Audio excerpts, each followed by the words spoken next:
If you are interested in studying herbalism using plant medicine as a standalone intervention or in conjunction with contemporary medical care, then watch this video because I'm going to go over the top things I think everyone should know before they start studying or working with herbs. My name is Kristen Prosen and I am an herbalist, a therapeutic body worker, and a wellness educator. What that means is that I teach people about herbs and I help them feel good in their body and maybe even recover from long-term and acute ailments. So the first thing that you need to know when you are starting to work with herbs is what is herbalism? Herbalism is the study and practice of the medicinal and therapeutic use of plants. To be medicinal, a substance should treat, prevent, restore, correct, or modify a physiological function of the body by exerting a pharmacological, immunological, or metabolic action. Now, essentially what this means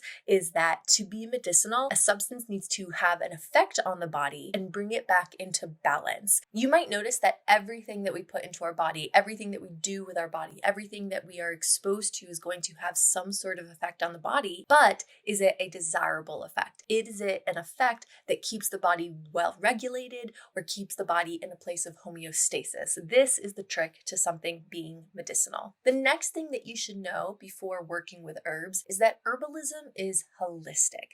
This means that when we are really engaging in herbalism as a wellness practice, it's all about getting to the root of someone's chronic ailments. Herbalism is always going to consider the full landscape of a person's life in determining what the best herb for you is. So this is going to be a little bit different than something like allopathic or Western medicine. So allopathic medicine is a system where doctors and other health professionals like nurses or pharmacists and therapists treat symptoms and disease using drugs, radiation, or surgery. It's also called biomedicine, conventional medicine, mainstream medicine, orthodox medicine, and Western medicine. The big difference between these two systems of medicine is that they have completely different perspectives of how we support the body. I would say that herbalism is going to fall more under the line of wellness care, while allopathic medicine is going to fall under the line of medical or health care. Now, this is a pretty important distinction to make because it's going to inform how we actually use herbs in our regular life. It's a pretty common thing when we start getting into herbal medicine to come from the allopathic perspective where we choose a particular herb for a particular ailment. But plant medicine is a lot more complicated than that, especially if we're going to use it long term. And this is because when we pick an herb, we are considering so much more than just what the herb does and what is wrong with someone. And this brings us to the next thing that everyone should know when starting to study or work with plants. And that is what goes into picking the best plant for you. Now, the first thing I'll say is that picking the best plant for you is actually going to require a little bit of trial and error, and it might also require formulations. There's a couple of basic things that we consider when choosing a plant for a person.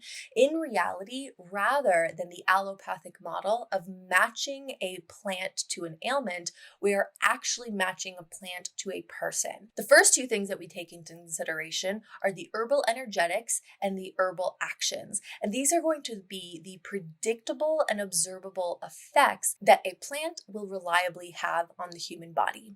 So we're also going to take into consideration the constitution of the individual that we are supporting. If someone has a very chronically dry constitution, they have really dry skin, really dry hair, very little postnasal drip, very little runny nose, and we give them a really drying plant for their ailment, that's not going to be a great combination because it is going to exacerbate their dryness, which could lead to other issues down the road. So the best plant for them would probably be either one that has more moistening qualities, or the best plant for them is going to need to be paired with a plant that has moistening qualities so that we don't overly exacerbate their dryness.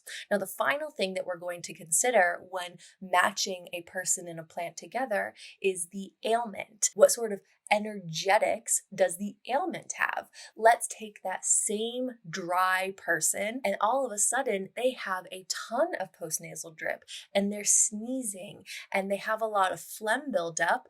That is definitely a sign of some sort of ailment, some sort of imbalance. And in that case, for a short period of time, while they're actually dealing with a particular issue, a drying plant might be beneficial until it's not anymore. So there's actually a lot that's going to go in to picking out which plant is going to be the best one to help you tend to your needs.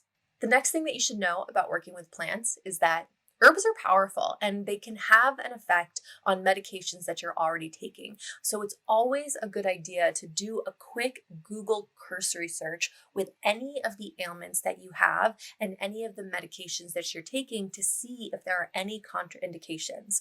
A really good example of this is the herb St. John's wort. So St. John's wort makes a really good antidepressant for mild cases of depression because it increases serotonin, but it also has a pretty significant effect on the liver, and it can speed up the processes of the liver so that a lot of the medications that people take are going to be processed quicker by the liver. Like pretty much any medication that you're on is going to be contraindicated with St. John's wort. This is also why that when you go to your doctor and they ask if you're taking any supplements or any herbs, you should always give them a full list of the herbs that you are regularly taking, because a lot of hospitals and offices and pharmacies are going to have a database of potential interactions.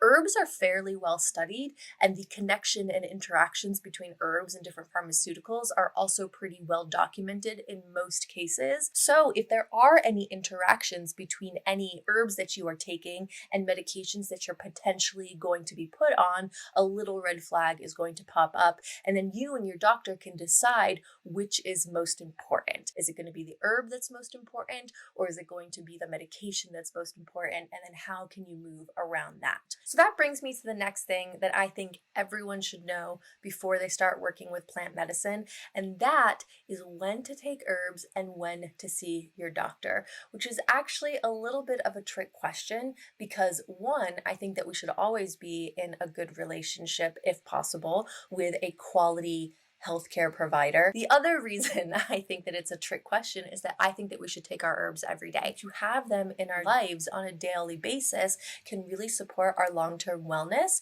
and it can really support like a sense of radiance and well-being in our everyday. What people are really asking when they're wondering when they should take herbs and when they should see their doctor is, when should I treat something at home versus going to the doctor and getting more advanced pharmacological treatment?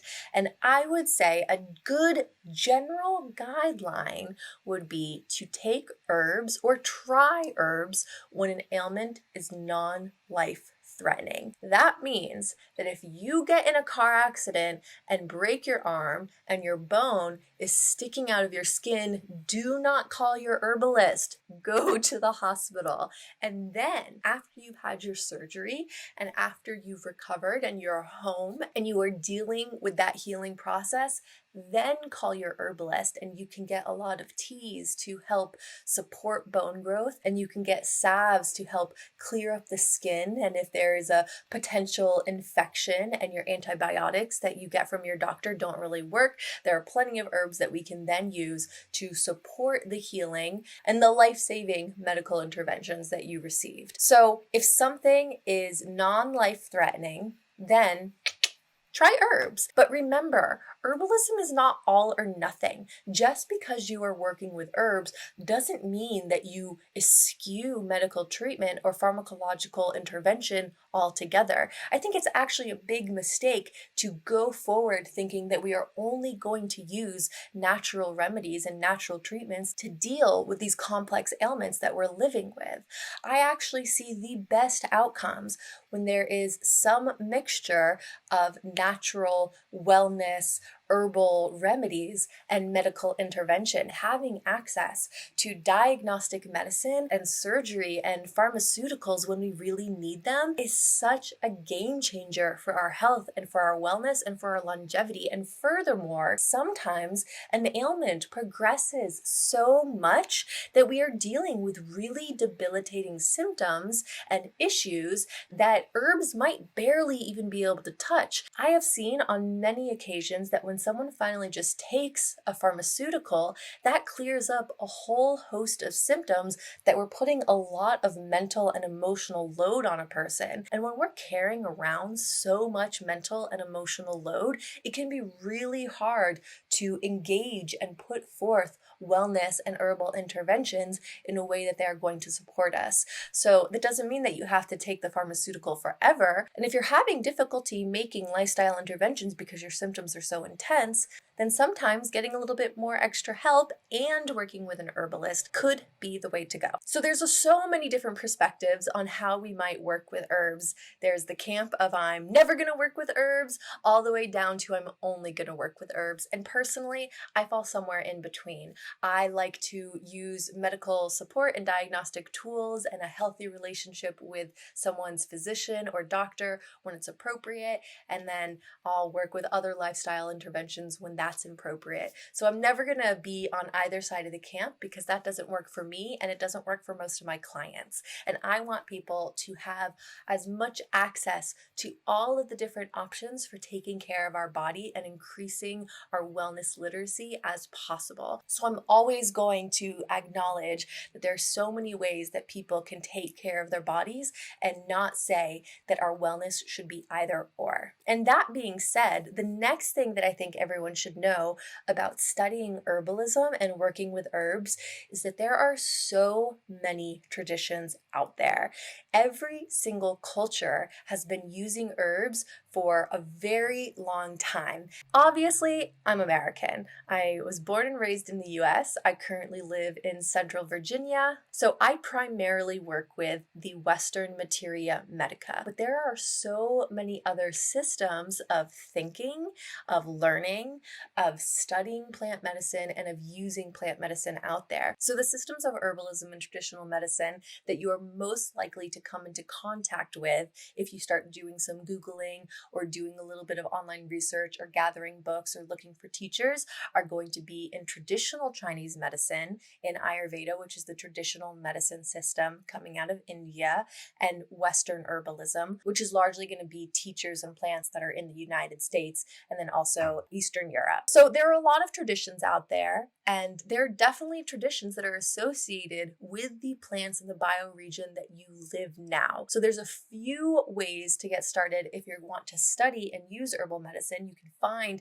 a practitioner that falls into one of those three main camps, or find your local herbalists that might not fall into those traditions. Depending on where you live, there's very likely someone with some really quality medicinal knowledge right in your backyard. I'm really excited to be going on this journey with you. I love introducing people to herbalism.